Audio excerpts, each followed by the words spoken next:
যে কোনো বিশ্ববিদ্যালয়ে প্রস্তুতি নেওয়ার জন্য ভর্তি পরীক্ষায় সবচেয়ে গুরুত্বপূর্ণ শুরুটা হতে পারে প্রশ্ন অ্যানালাইসিসের মাধ্যমে। অর্থাৎ তুমি যদি প্রশ্নটা বিশ্লেষণ করো, এই কোশ্চেন অ্যানালাইসিস তোমাকে হেল্প করবে ঠিক ওই বিশ্ববিদ্যালয়ে কী কী প্রশ্ন এসছে বিগত বছরে সেটা দেখে দেখে তোমার প্রস্তুতি শুরু করা বা নির্ধারণ করা বা প্ল্যান সাজানোতে। আমরা ঢাকা বিশ্ববিদ্যালয়ে প্রস্তুতি গ্রহণ করার জন্য তুমি ঠিক কোন জায়গা থেকে শুরু করবা সেটা বোঝানোর জন্য তোমাদেরকে প্রশ্ন বিশ্লেষণ ক্লাস দেওয়া শুরু করেছি। আজকে আমরা দেখার চেষ্টা করব ঢাকা বিশ্ববিদ্যালয়ের ঠিক গত বছর অর্থাৎ 25-26 সেশনে কোন জায়গা থেকে প্রশ্নগুলো এসেছিল, 15টা প্রশ্ন ঠিক কী কীভাবে এমসিকিউগুলো এসেছিল এটা তোমাদেরকে একটু দেখাবো। চলো, 1 নম্বর যে প্রশ্নটা ছিল, আমরা কোশ্চেনের সোর্সটাকেও আলোচনা করব, পাশাপাশি সঠিক উত্তরটা দেখার চেষ্টা করবো। তোমরা তোমাদের খাতায় সোর্সগুলোকে একটু লিখে নিবা যাতে করে তোমাদের প্রস্তুতি শুরু করার সময় কাজে দেয়। আসো, if the migrants had taken more precautions they dash survived. If দেয়া আছে বাক্যে, আমাদের খুব সাধারণভাবে আমাদের মাথায় নাড়া দিচ্ছে যে ইফযুক্ত বাক্যে রাইট ফর্মস অফ ভার্বস বা কন্ডিশনালসে আমরা কি পাই? Had taken more responsibility, had plus verb 3 আছে। যখনই আমরা হ্যাড প্লাস ভার্ব 3 জায়গাটা নিশ্চিত করতে পারি তখন আমরা খুব স্বাভাবিকভাবে বুঝতে পারি যে তারপর নিশ্চয়ই would could might have plus verb 3 যুক্ত হওয়া উচিত। Would could might plus have plus verb 3 যুক্ত হওয়া উচিত। তাহলে একটু আসো উপরে, দে ড্যাশ সার্ভাইভড। দে এখানে সাবজেক্ট দেওয়া আছে, এই সার্ভাইভটা ভার্ব 2 বা ভার্ব 3 দুটার একটা হওয়া উচিত। যেহেতু তার সামনে অক্সিলারি দেওয়া আছে তার মানে ডেফিনেটলি এটা ভার্ব 2 না হয়ে ভার্ব 3, এবং এইখানে আমাকে নিতে হবে would could might plus have এর যে কোনো একটা সাথে ভার্ব 3। তাহলে এখানে উইল আছে, হবে না। শুধু উড আছে, সেটাও হবে না। উইলের সাথে হ্যাভ আছে, সেটাও হবে না। একমাত্র উড কুড মাইট হ্যাভ, তারপর আমার এই ভার্ব 3 যা দেয়া আছে সেইটা সহ সঠিক উত্তর হচ্ছে সি নাম্বারটা। প্রশ্ন কোন জায়গা থেকে আসছে? প্রশ্ন আসছে রাইট ফর্মস অফ ভার্বস অথবা আরও স্পেসিফিক করলে কন্ডিশনালস থেকে। সো পরীক্ষায় এইরকম এখনই সবার মনে হচ্ছে ভাই প্রশ্ন তো অনেক সহজ ঢাকা বিশ্ববিদ্যালয়। এক্স্যাক্টলি, আনটিল অর আনলেস তুমি পরীক্ষার হলে গিয়ে না বসতেছো। সহজ প্রশ্নই প্রত্যেকবার আসে, বাট তুমি যখন পরীক্ষা হলে বসবো ওই সময় একটা প্রেশার তৈরি হয়। ওই প্রেশারটা নেওয়াটা বা নার্ভটাকে কন্ট্রোল করাটা খুব জরুরি। চলো, number 2, she leaned dash the wall gasping dash breath. আচ্ছা, সাধারণত হেলান দেয়া, ঠেকা দেয়া এই অর্থে লিন এগেইনস্ট বসে। সো আমরা একটু মাথায় রাখি যে লিন এগেইনস্ট বসবে। এইটুকু বসাইলে দেখো পরে আমার কাজ সোজা হয়ে গেছে। প্রিপোজিশনের এই জায়গায় এগেইনস্ট অন, বাই অন পুরাটা দেয়া আছে। ব্রেথ নেয়ার জন্য, গ্রাসপিং ব্রেথের জন্য এই ধরনের অর্থ দিচ্ছে। আই গেস এইখানে আমরা একটু জন্য লিখে রাখলে প্রিপোজিশনের নর্মাল ব্যবহারটা আমাদের কাছে সহজ হয়। যে এমনিতে এখানে ফ্রম অথবা আপন না বসে ফরই বসার কথা ছিল। সো অন্যান্যগুলোও যেমন ভুল, এগেইনস্টের পরিবর্তে অন্যান্যগুলো ভুল, ফরের জায়গায় আমরা দেখতেছি ব্যবহারিক জায়গায় ভুল আছে। প্রশ্ন আসছে প্রিপোজিশনের জায়গা থেকে, একটু মাথায় নিও যাতে করে আমরা পরে যে মিলাইতে পারি যে কয়টা জায়গা থেকে প্রশ্ন আসছে। কিন্তু এই ধরনের প্রিপোজিশনকে আমরা কোথায় পড়বো, কিভাবে পড়বো? রাইট ফর্ম ভার্বস না আমরা বইয়ে বললাম, ঠিক আছে? এগুলোর জন্য আমরা মেমোরাইজিংয়ের যে পার্টগুলো এগুলোকে আসলে ডেইলি প্র্যাকটিসের মাধ্যমে করতে হয়। আমরা আমাদের স্টুডেন্টদেরকে রেগুলার কিছু প্র্যাকটিস মানে ডেইলি ইংলিশের মধ্যে তাদেরকে ঢুকাই, ছোট ছোট কাজ দিই, 5টা করে ভোকাবুলারি মুখস্থ করতে বলি, প্রিপোজিশন মুখস্থ করতে বলি, এই জিনিসগুলো। আর বেশি করে প্রিভিয়াস ইয়ার কোশ্চেন পড়বা, ঠিক আছে?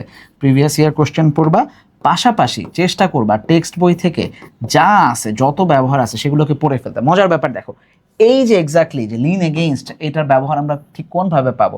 এইখানে দেখো তোমাদের যে টেক্সট বইয়ের জেরির গল্প আছে যেটা তোমরা এইচএসসিতে অলরেডি পড়ে আসছো, এইখানে দেয়া আছে যে ও কাটতে আসছিল, তখন ও লেখক প্রথমে ভাবছিল জেরি দেওয়া বোধহয় কোনো কাজ হবে না, বাট যখন সে চলে যাওয়ার আগে জেরি যখন বলছে যে আমার আজকের কাজ শেষ, তখন উনি যে দেখছেন I left my bed, I left in a cool morning, the boy had come and gone, and stack of needling was dash against, neat against the cabin wall. Cabin wall-এর এগেইনস্টে একটা বিশাল পাইল অফ কাঠ বা would, সেটা ঠেক দেওয়া ছিল বা হেলান দেওয়া ছিল কাজ শেষ করে। সো এই যে ঠেক দেওয়া হেলান দেওয়া অর্থে নিট এগেইনস্ট, লিন এগেইনস্ট এই ধরনের জিনিসগুলো বসে। এইগুলো যখন তুমি বেশি পড়বা, সাবকনশিয়াস ডেভেলপমেন্ট হবে, তখন দেখবা যে অটোমেটিকলি পরীক্ষার হলে এই জিনিসগুলো পারা সম্ভব হয়। Number 3, choose the correct sentence. Sentence correct কোনটা সেইখান থেকে পড়তে বলছে, তার মানে সেন্টেন্স থেকে প্রশ্ন আসছে। প্রথম কথা, সেন্টেন্সের জায়গায় যদি আমরা ধরি সেন্টেন্স কারেকশনের জায়গা থেকে স্পেসিফিকভাবে প্রশ্ন আসছে।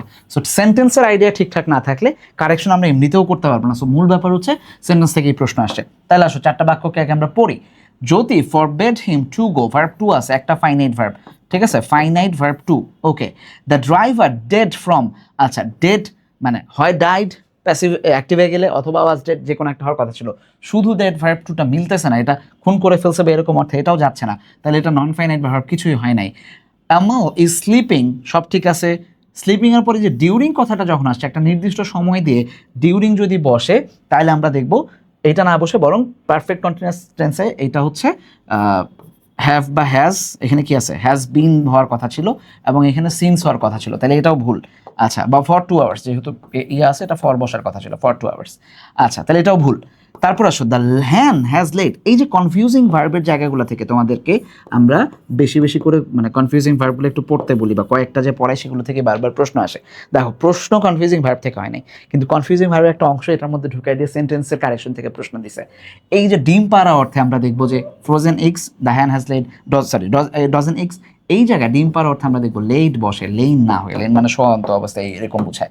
তাইলে আমরা দেখবো যে কেটে ছেটে বেটে এই নাম্বারটাই একমাত্র যেখানে একটা ভার্ব 2 ছিল, যেটা একটা ফাইনাইট ভার্ব, তাকে যেতে নিষেধ করছে বাক্যের প্যাটার্ন অনুযায়ী সব কিছুই ঠিকঠাকভাবে, এই নাম্বার হচ্ছে আমার রাইট অ্যান্সার। সেন্টেন্সের জায়গা থেকে প্রশ্ন আসছে, বাট অপশনে দেখো অনেকগুলো যেগুলো আছে যেগুলো আবার টেন্সে ঢুকে গেছে, এই যে এটা পিওর টেন্সের, এটা ভয়েস ঠিকঠাক হয় নাই, এইখানে কনফিউজিং ভার্ব। সো আলটিমেটলি তোমাকে অনেক জায়গায় হাত দিচ্ছে তারা, বাট কারেকশনের জায়গা প্রত্যেকটা পড়লে তুমি এমনিতেই পারবা।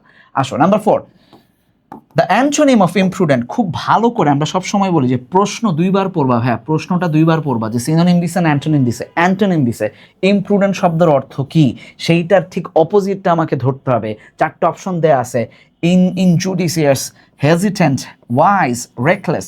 অ্যাকচুয়ালি ইমপ্রুডেন্ট শব্দের অর্থ কি? খুবই মানে কথা শুনতে চায় না, একগুয়ে, ঠিক আছে, বেয়াদব টাইপের এরকম অর্থ দেয়, রাইট? তাহলে রেকলেসের ঠিক কাছাকাছি, যাহাই ইমপ্রুডেন্ট তাহাই রেকলেস। কাছাকাছি একটা শব্দ আছে তোমাদের টেক্সট বুকে, প্যারটস যে গল্পটা আছে সেইখানে, বাট ওটা একই না, কাছাকাছি আর কি। হেজিডেন্ট, সে সবসময় চটপট হতে থাকে, ইনজুরিয়াস হট হচ্ছে না। একমাত্র ওয়াইজ দেখবো যেটার সাথে যাচ্ছে না, এই যাচ্ছে নাটা বলে এটা একটা অপোজিট মিনিং দিচ্ছে, এইটা অ্যান্টোনিম হিসাবে বসছে। সি নাম্বারটা হচ্ছে আমাদের রাইট অ্যান্সার। ক্লিয়ার? আসো, তাহলে প্রশ্ন আসছে কোন জায়গা থেকে? কোশ্চেন সোর্স হচ্ছে ভোক্যাবস থেকে। সিনোনিম বা অ্যান্টোনিম থাকলে ভোক্যাবস, আগেরগুলোতে দিছি সবগুলাই, ইয়েস। চলো আমরা এগুলো আবার শেষে মিলাবো। Number 5, to jump on a bandwagon. Regular আমরা তোমাদেরকে যেই প্র্যাকটিসগুলো করতে বলছি, অর্থাৎ মানে ইডিয়মস অ্যান্ড ফ্রেজ কিংবা মেমোরাইজিংয়ে যা যা আছে এই জিনিসগুলা আমরা দেখবো যে ইডিয়মস অ্যান্ড ফ্রেজেস অথবা এইসব জায়গা থেকে যে প্রশ্নগুলো আসে প্রতি বছরই আসে, বা ওয়ান অর সাবস্টিটিউশন জায়গায় যদি রাখো, তাহলে দেখবো যে ব্যান্ড অন জাম্প ওয়াগন মানে, জাম্প অন ব্যান্ড ওয়াগন মানে হচ্ছে যে কোনো কালচার, এটা একটা মানে, এটা যদি আমি তোমাদেরকে দেখাইতে পারতাম, ছবি দেখাইতে পারতাম, তাহলে খুব ভালো হতো। গুগল সার্চ করলে একটা ছবি পাবা, ঠিক আছে?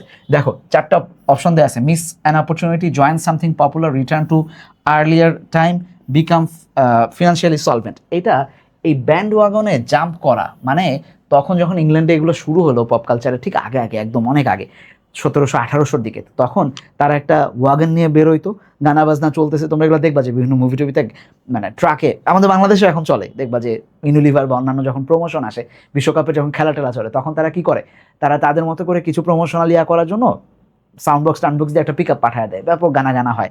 আমরা তো আর জাম্প করে তো উঠে যাই না, কিছু বাচ্চা কাচ্চা দেখবা যে টোকাই বাচ্চা কাচ্চা উঠে যাইতে চায় রাস্তায়, যারা মজা টজা করে। বাট এটা খুব কমন ছিল যে মানুষজন যারা গান খুব পছন্দ করতেছে তারা লাফায়া ব্যান্ড ওয়াগন উঠে গেছে। তার মানে এইটা একটা নতুন জিনিস শুরু হলো, যে যেটা সামথিং ভেরি পপুলার, হঠাৎ করে সেটাতে জয়েন করা, মানে যে কোনো ট্রেন্ডকে ফলো করা, এই ধরনের অর্থে, ঠিক আছে? তো জয়েন সামথিং পপুলার। সো বাদ বাকি অন্য কিছুই আর মিলতেছে না। সো ফ্রেজগুলো আমরা কি করব? রেগুলার প্র্যাকটিস করব, রেগুলার প্র্যাকটিস, হ্যাঁ। আর হচ্ছে রেগুলার প্র্যাকটিসের পাশাপাশি প্রিভিয়াস ইয়ার কোয়েশ্চেনগুলোকে ফলো করব। আসো number 6, identify the incorrect spelling. বারবার প্রশ্ন পড়তে বলি, ইনকারেক্ট না কারেক্ট, খুব ভালো করে খেয়াল করো, ইনকারেক্ট না কারেক্ট। ইনকারেক্ট প্রশ্ন 2বার পড়া অন্তত, উত্তরটা পারবা কিনা এটা 50% নির্ধারণ করে দেয়। আসো, 4টা অপশন দেওয়া আছে, দেখো, সারপ্টিশিয়াস, তারপর হচ্ছে ট্রেপিডেশন, এবিকশাস, ইনোকশাস। আচ্ছা, এই 4টার মধ্যে 3টাই তোমার টেক্সট বইয়ে আছে, বিশেষ করে এটা 27-এর ব্যাচের বইয়ে ছিল, কিন্তু গত বছর ছিল 25 ব্যাচের প্রশ্ন দিয়ে দিছে 27-এর বই থেকে। সো টেক্সট বই থেকে স্পেলিং খুব জরুরি, খুব জরুরি যে টেক্সট থেকে স্পেলিংগুলো পড়ে ফেলা। কমন সবসময় পড়বে কিনা উই ডোন্ট নো, কমন আলোচনাটা আমরা করবো না।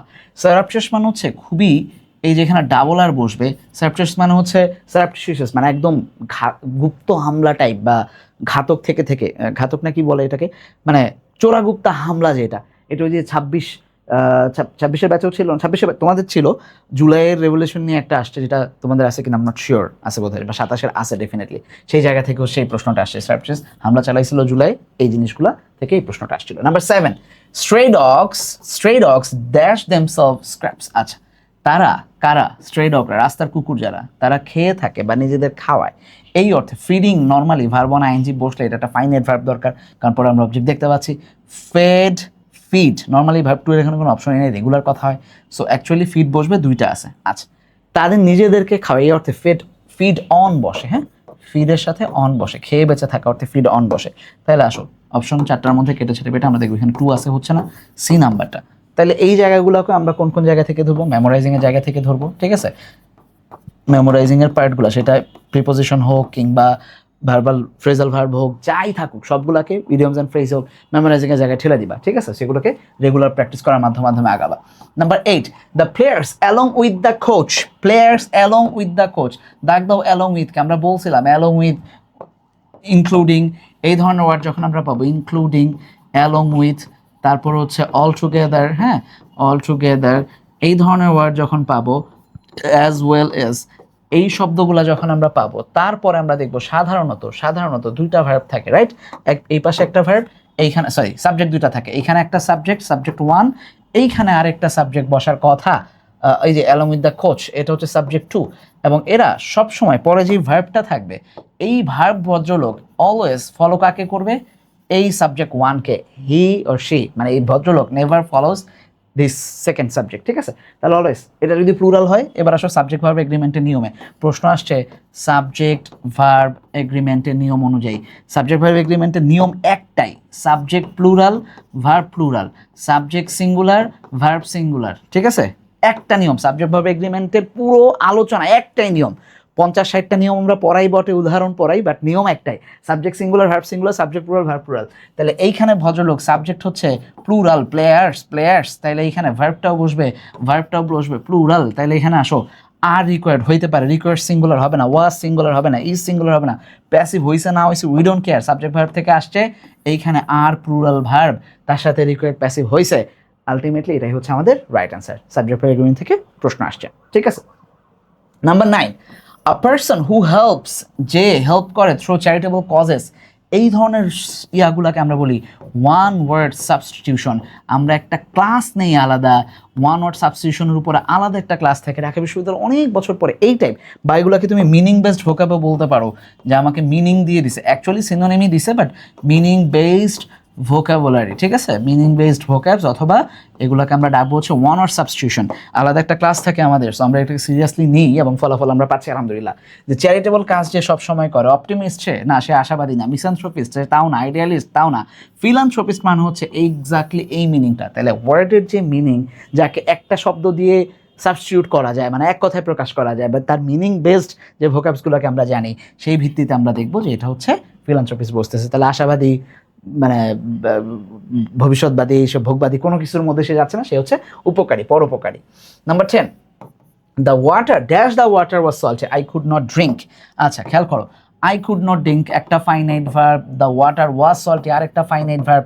সেন্টেন্সের নিয়ম অনুযায়ী, একদম বেসিক সেন্টেন্সের ক্লাস প্রথম ক্লাসে আমরা পড়ি, সেন্টেন্সের যে মানে একদম গাঠনিক যে নিয়ম, সেই নিয়মে আমরা বলে দিই কখনোই একটা ফাইনাইট ভার্ব দুইটা ফাইনাইট ভার্ব বাক্যে বসতে পারবে না আনলেস অর আনটিল তাদের মাঝখানে একটা ক্লজ মেকার সক্রিয় থাকে বা একটা ক্লজ মেকার তৈরি হয় বাক্যে।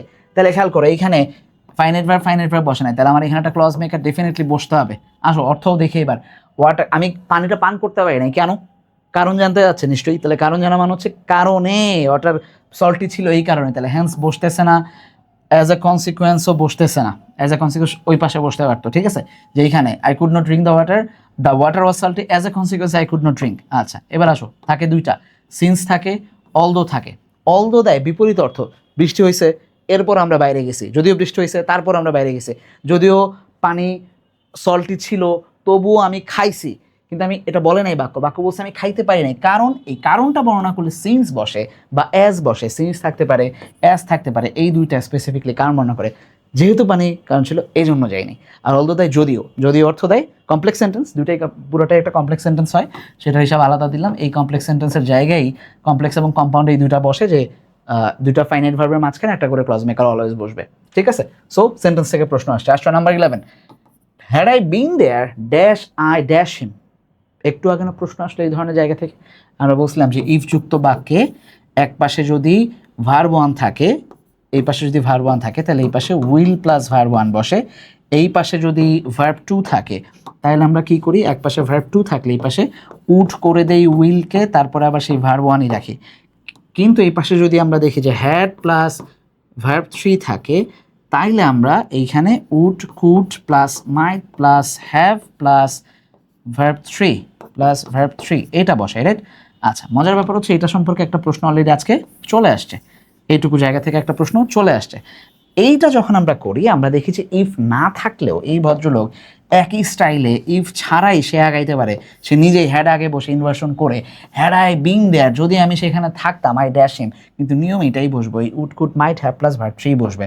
তাহলে চারটা অপশনের মধ্যে যদি আমরা যাই, শুড আছে, মাস্ট আছে, ক্যান আছে, could have plus verb three, এই যে would could have plus verb three, D নাম্বারটাই হচ্ছে আমাদের রাইট অ্যান্সার। সেই কন্ডিশনাল থেকেই আসছে, রাইট ফর্মস অফ ভার্বস থেকেই আসছে, ঠিক আছে, অথবা কন্ডিশনাল থেকেই আসছে। দুইটা প্রশ্ন চলে আসছে একই টপিক থেকে। ভাই প্রশ্ন তো অনেক সহজ, ওই যে বললাম যে তুমি পরীক্ষালয়ে না যাওয়া পর্যন্ত সহজ, তুমি গেলেই দেখবো যে প্রশ্ন কঠিন হয়ে গেছে। The lack of rain this year may dash, আচ্ছা, lack of rain this year may dash the total availability of grain of crops. কি আছে পুরো বাক্যে? অনেক কিছু আছে, the lack of rain this year, এই পারফেক্ট টারফেক্ট হাবি জাবি সব মিলে অ্যাডভার্ব সাবজেক্ট সব আছে, কিন্তু নাই কি? নাই একটা ফাইনাইট ভার্ব। একটা বাক্য অন্তত একটা ফাইনাইট ভার্ব লাগবে। এখানে একটা ক্লু দেওয়া আছে, সেটা হচ্ছে মে অলরেডি আছে বাক্যে, তার মানে মেয়ের সাথে কি বসে আমরা জানি, can could may might shall should, এগুলোর সাথে সবসময় ভার্ব ওয়ান বসে। নিচ থেকে আমাকে খুঁজতে হবে ভার্ব ওয়ান। হ্যাভ অ্যাডভার্স, আচ্ছা আচ্ছা আচ্ছা আচ্ছা okay, have adverse effect, adversely effect, আচ্ছা অ্যাডভার্স, ওকে ওকে। হ্যাভ নিজেই ভার্ব ওয়ান হিসাবে থাকতে পারে, আর যদি হ্যাভ হয়ে অক্সিলারি ভার্ব হিসেবে বসে তাহলে এখানে ভার্বে থ্রি থাকতে হবে, যেটাই মে অ্যালাউ করবেন অলরেডি ভুল। অ্যাডভার্সলি করছে ইফেক্ট, তাহলে তাকে মডিফাই করতেছে, অ্যাডভার্সলি মডিফাই করতেছে। এই ভদ্রলোক হচ্ছে নাউন, ইফেক্ট আর এফেক্টের নিয়ম, আর এফেক্ট হচ্ছে ভার্ব। আমরা এইভাবেও দেখতে পারি, এইভাবে আমরা প্রায়ই পড়ি, এমন কোনো লেসন নাই, ইউনিট নাই যে এটা আমরা প্রত্যেক টেক্সট বইয়ের প্রত্যেকটা জায়গায় আমরা এই নিয়ম পাই, এফেক্ট আর ইফেক্ট। প্রত্যেকটা ইউনিট, আমার মনে হয় 12টা ইউনিটের অন্তত 8টা ইউনিটে আছে এফেক্ট আর ইফেক্ট। আচ্ছা, ইফেক্ট হচ্ছে অলওয়েজ নাউন আর এফেক্ট হচ্ছে ভার্ব। যদি কেউ টেক্সটের ক্লাস দেখো আমাদের, তাহলে দেখবো যে আমরা প্রত্যেকটা ইয়াতে এটাকে উল্লেখ করে দিই। তাহলে মেয়ের পরে আমরা বলছি ভার্ব ওয়ান বসবে, নাউন বসার তো অপশন নাই। আর এই ভদ্রলোক অ্যাডজেক্টিভ হিসাবে কাজ করলে করতো, না করলে করতো, উই ডোন্ট কেয়ার। এখন এই মুহূর্তে সে কী করতেছে, আমার এফেক্টের আগে মে এফেক্ট, কীভাবে এফেক্ট করবে, অ্যাডভার্সলি। এইটা অ্যাডভার্ব হচ্ছে ভার্বকে মডিফাই করার কারণে রাইট হইতে পারে। অ্যাডভার্সলি এফেক্টেড, মেয়ের পরে ভার্ব ওয়ান চাইছে, এটা ভার্ব আছে কিন্তু এটাও নাম। এনিওয়ে, কেটে ছেটে বেটে সি নাম্বারটা রেট, অপশন সহজ দিছে। আসলে আমি একটু বেশি কঠিনভাবে তোমাদেরকে দেখাইতে যাচ্ছিলাম যাতে তোমাদের মাথায়, অপশন খুবই সহজ দিছে। যাক, নিয়ম পড়া দরকার, পড়ে ফেলছে। এনিওয়ে, ঠিক আছে, তাহলে আমাদেরকে এই জিনিসগুলো বুঝতে হবে। আসছে কোথেকে এইটা, এটাকে আমরা কোথায় ফেলবো? মে এফেক্টেড নর্মাল সেন্টেন্সের ব্যবহারের জায়গায় আমরা এটাকে ফেলতে পারি প্রশ্ন, ঠিক আছে। এইটাকে আবার মেয়ের পরে যে ভার্ব ওয়ান বসবে, ভার্ব ওয়ান ভার্ব নিয়ে কাজ মানে রাইট ফর্ম ভার্বসকে আমরা বলতে পারি, তো যে কোনো অ্যাঙ্গেল থেকে আমরা বলতে পারি। বাট দেখো অ্যান্সারটা খুব easy. Number 13, the teacher asked Jafar, dash, did you, sorry, বলে ফেলছি পুরো, dash your exercise, dash your exercise yesterday. আচ্ছা, আমরা খুব ছোট করে একটা পড়ছিলাম যখন রাইট ভার্বস পড়ছিলাম বা টেন্স পড়ছিলাম, ইয়েস্টারডে যখন থাকবে তখন তার আশপাশে যা থাকবে সেটা ভার্ব টুতে মুভ করবে, অথবা ডি প্লাস ভার্ব ওয়ানে মুভ করবে, যে কোনো একটা, ডি প্লাস ভার্ব ওয়ান অথবা ভার্ব টু। সো যেহেতু অক্সিলারি সামনে আসতেছে, এই ক্ষেত্রে ডি প্লাস ভার্ব ওয়ান নিতে হবে, ভার্ব টু নেওয়ার কোনো অপশন নাই। চারটা অপশন আছে, আর আছে, হ্যাভ আছে, ক্যান আছে, কোনোটাই বসবে না, একমাত্র ডিড ইউ প্র্যাকটিস ঠিকঠাকভাবে ভার্ব ওয়ান সহ একটাই বসবে। এখানে যদি ডিডের পর একটা ভার্ব টু দিত তাহলে মজা হতো, বাট দেয় নাই। এনিওয়ে, টিচাররা ভাবছে যে তোমরা মানে স্মার্ট এনাফ, সো দেয় নাই, কঠিন করা দেয়। হুইচ ফিগার অফ স্পিচ দাগ দেয় আছে, এটাকে কোথায় ফেলবো আমরা? এইটাকে ফেলবো হচ্ছে টেন্স, এইটাকে ফেলবো হচ্ছে রাইট ফর্মস অফ ভার্বস, কারণ টেন্স মানে রাইট ফর্মস অফ ভার্বস। আসো আসো আসো, which of the figure of speech, সুন্দর করে প্রশ্নের সোর্স বলে দেওয়া আছে, পরপর 3 বছর টানা ফিগার অফ স্পিচ থেকে প্রশ্ন আসছে, ঠিক আছে। ফিগার অফ স্পিচ, ঠিক আছে। ফিগার অফ স্পিচে কি আসছে, বাক্যটা কি, আমরা একটু বাক্যটা পড়বো আগে। কি বলছে ভাইয়া? Life is a puzzle, direct লাইফকে পাজলের সাথে তুলনা করছে, মাঝখানে অ্যাজ বা লাইক নাই। যদি অ্যাজ বা লাইক থাকতো তাহলে আমরা এটাকে কি ডাকতাম, আদর করে যে এস আর এল ধরে সিমিল ডাকতাম, কিন্তু নাই, লাইফ হচ্ছে ডিরেক্ট পাজলের সাথে তুলনা হয়েছে। দ্যাটস ওয়াই আমরা দেখবো যে ডিরেক্ট তুলনা হইলে সেখানে হচ্ছে মেটাফোর বসে। নাম্বার সি হচ্ছে আমাদের রাইট অ্যান্সার। পার্সনিফিকেশন হয় যখন কাউকে আমরা পার্সন বানায় ফেলি, কোনো বস্তুকে, তার একটা ব্যক্তির কার্যবিধির জায়গা দিতে হবে। অক্সিমরন হচ্ছে যখন আমরা একসাথে, যেমন ভয়ঙ্কর সুন্দর, রেগুলার ইরেগুলার এগুলো যখন বসে, অর্থাৎ দুইটা বিপরীত অর্থ যদি একসাথে বসে, বিপরীতমুখী অর্থ, সেগুলোকে আমরা হচ্ছে অক্সিমরন বলি। ওকে, নাম্বার 15, এক্সস্টেড। ভোক্যাবস থেকে প্রশ্ন আসছে। ভোক্যাবস থেকে প্রশ্ন আসলেও খুবই কমন একটা ভোক্যাবুলারি, এবং এটা আমরা রেগুলার পাই হচ্ছে আমাদের টেক্সট থেকে। হ্যাঁ, রেগুলার এগুলো টেক্সট থেকে আমরা পাই, টেক্সট ভোক্যাবস থেকে আসছে প্রশ্ন। কোথায় পাই? আমরা ব্রোজেন দাসে পড়ছিলাম, তোমাদের মনে আসে নিশ্চয়ই, তোমাদের ইয়াতে আই কুড ফিল হ্যান্ডস, ওই যে I was feeling tired and exhausted. হ্যাঁ, যে আমি একদম ফ্যামিশড হয়ে গেছিলাম ক্ষুধায়, I was feeling tired and exhausted. এই জাস্ট এখান থেকে প্রশ্ন আসছে, এক্সস্টেড শব্দ অর্থ কি? খুব অতিরিক্ত টায়ার্ড হওয়া। তাহলে চারটা অপশনের মধ্যে সিনোনিম চাইছে ভাই, আমরা যদি খুঁজে মুজে দেখি ডিপ্লেটেড একমাত্র অর্থ যেটা হচ্ছে রেগুলার, একদম নিঃশেষিত এরকম বোঝায়। বাংলা বানান ভুলে গেছি, যাও বাদ দাও। ওকে, সো আলটিমেটলি এটা আসছে ভোক্যাবস থেকে প্রশ্ন। এইবার আসো সবগুলো মিলেছিল আমরা যদি একটু দেখি যে আমাদেরকে কোন কোন টপিক থেকে প্রশ্ন আসছে। চলো ভাই আমরা একটু সার্চ করি। ভোক্যাবস থেকে একটা, ফিগার অফ স্পিচ থেকে একটা, টেন্স থেকে, রাইট ফর্ম ভার্বস থেকে, ওকে রাইট ফর্ম ভার্বস থেকে দুইটা, তিনটা, চারটা, সেন্টেন্স থেকে একটা, আচ্ছা অনার সাবস্টিটিউশন থেকে একটা, মেমোরাইজিং থেকে একটা, টেক্সটে স্পেলিং থেকে একটা, ওকে রেগুলার ফ্রেজ ট্রেজ হাবি যাবি অন্যান্য মিলিয়ে ঝিলে, sentence, right form of verbs থেকে অনেকগুলো প্রশ্ন আসছে এই বছর। 4টার বেশি প্রশ্ন আসছে রাইট ফর্মস অফ ভার্বস থেকে। তাহলে আমরা হিসাবটা মিলাই, 4টার বেশি প্রশ্ন আসছে। আমি যদি ধরি যে ঠিকঠাকভাবে 5টা প্রশ্ন আসছে রাইট ফর্ম অফ ভার্বস থেকে, রাইট। প্রিপোজিশন থেকে 2টা প্রশ্ন আসছে, সেন্টেন্সের থেকে 2টা প্রশ্ন আসছে, ভোক্যাবস থেকে টোটাল 3টা, স্পেলিং থেকে একটা। কয়টা হলো? 5, 6, 7, 8, 9, 10, 11, 12, 13, 14, 15, এই টোটাল 15 কোশ্চেন ঢাকা বিশ্ববিদ্যালয়ের এইভাবে আসছে। সো রাইট ফর্মস অফ ভার্বসের মধ্যে যতগুলো আছে, সেটা হোক কন্ডিশনালস, ঠিক আছে, সেটা হোক টেন্স, ঠিক আছে, সেটা হোক কনফিউজিং যা যা আছে, এগুলো কিন্তু এখানের মধ্যে অন্তর্ভুক্ত ছিল। এবং ভোক্যাবস থেকে আমরা ম্যাক্সিমামই দেখছি 2টা ভোক্যাবসে আসছে টেক্সট থেকে, তারপরে স্পেলিংটা আসছে পুরোটাই টেক্সট থেকে। এই জিনিসগুলো আমাদেরকে একটু ভালো করে বুঝতে হবে। এবং ফিগার অফ স্পিচও টেক্সট থেকে আসছে, মেটাফরের উদাহরণ টেক্সট বইয়ে আছে। সো আলটিমেটলি আমাদের 4-5টা ডিরেক্ট টেক্সট থেকে আসছে, আর এমনিতেও যে কোনো গ্রামার তো টেক্সটে থাকেই।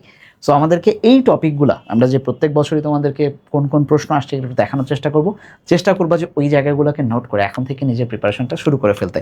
সো প্রশ্ন বিশ্লেষণ করা মানে কি? প্রস্তুতিতে অর্ধেক আগে যাওয়া বা একটা ম্যাপ শুরু হওয়া, রোড ম্যাপটা যে আমি কীভাবে করবো, এই প্ল্যানিংটা শুরু হওয়া। আশা করছি এই জায়গাগুলো তোমরা বোঝার চেষ্টা করবা, মনোযোগ দিবা এবং খুব ভালোভাবে এটাকে প্র্যাকটিস করার চেষ্টা করবা এবং নিজের রাস্তাটা শুরু করবা, জার্নিটা। আল্লাহ হাফিজ।